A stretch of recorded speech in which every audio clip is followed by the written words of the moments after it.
Okay, so let's resume our journey here. It is quite warm. It was chilly this morning. I had to have the skull cap and the gloves, and I got a couple layers on. You can see a little blob of snow still left. And now the sun's out. They said it was supposed to be windy today, but I don't feel any wind. I don't want to take this top layer off because I know if I do that, then I'm going to be cold. Yeah, I know, I'm complaining. It's too sunny out. There's not enough wind. Well, at least there's no bugs yet. That's coming. Hopefully we can get our hiking season done. We're going to try to get out tomorrow again. Hopefully the weather cooperates. They're calling for a chance of showers in the morning, of course. But lately the weather's been all over the place. Like, you'll look at a forecast and you can't make any plans because it will change from one day to the next. So going through another cut here, hopefully you can see something. Again, with the sun out. There was more cloud earlier this morning, so it's at 10 o'clock now. You could see a little bit better. Oh man, this ballast is brutal.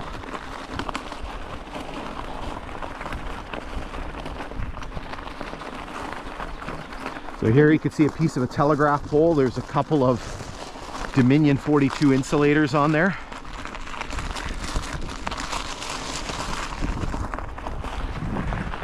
And try not to go too fast as well because we don't want to kill Luna. She's a little bit older now. She just turned 6. So, and her dad's gotten a little bit older too. So here, next point of interest. Get my notes here. So I think this is it here. You can basically see this kind of bumped out area beside the grade. And so there was a spur here. What is this? Oh, rail anchor. There was a spur here, and you can kind of see this. You see the ditch on this side and the ditch on this side. So at milepost 45.7, from 1927 to 1930, there was a 4-car spur, but it was attached on the west side. So it would have been attached on that side. This definitely looks like something was here. Yeah, I don't know, maybe it pulls back into the grade there, and right, because this 4 cars is not particularly big.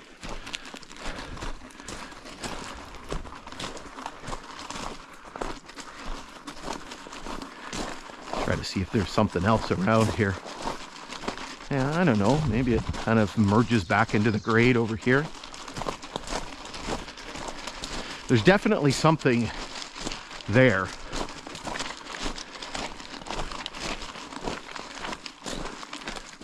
Okay, let's show you a timetable here so we can validate what the heck I'm talking about.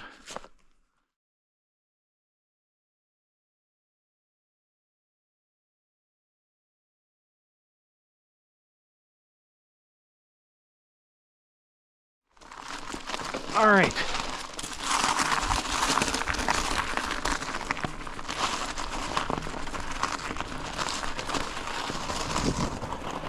I don't know. Looks like there's something kind of merging into the grade here.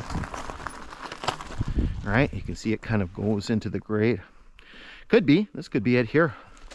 Again, it's so hard to tell, right? Like 1927 was 97 years ago. Right? And then you have this.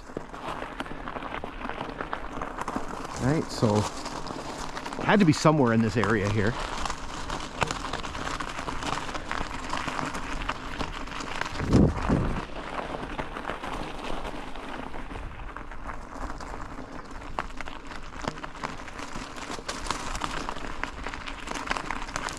Lots of poplars down here.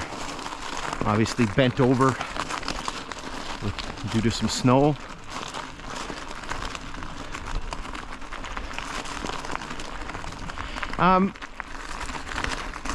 Surprising that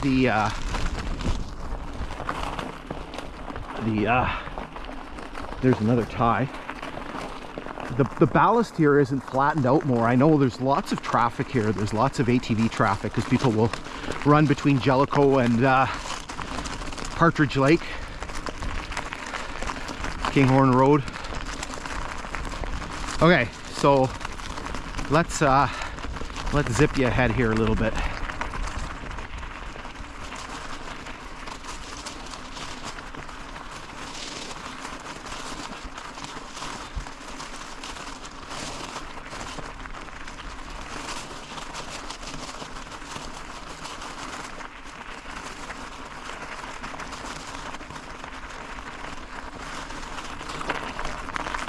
All right, next point of interest here. So surprisingly, there's not really a ton of signage on this section here compared to the other sections, right? Lots of mileposts on the milepost markers on the previous section.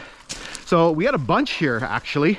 Actually, we've got a 3-for-1 deal here because we have a couple of signs and then we actually have a telegraph pole.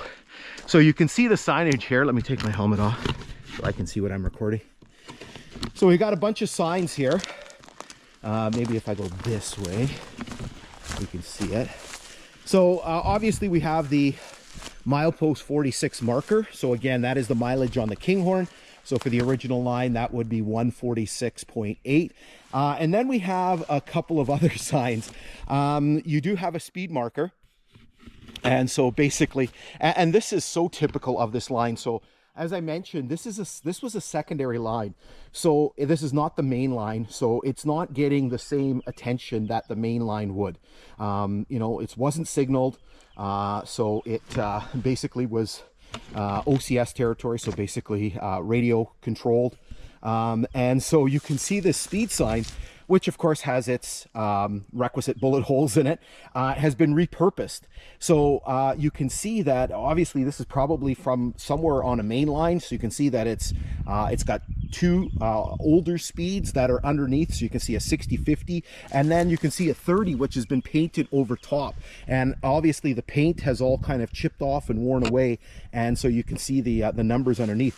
Now you have this other one below this. And when I was here 3 years ago, I didn't know what this was.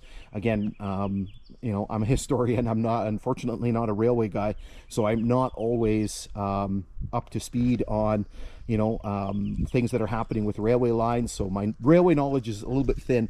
So this sign, the DU 15, actually stands for Designated Units 15. So basically certain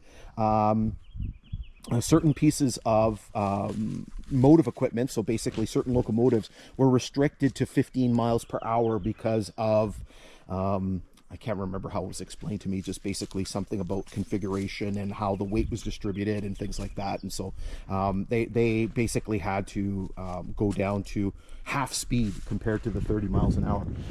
So here again, you can see a piece of telegraph pole. I don't know, the base is over there. I don't know where the cross beam is.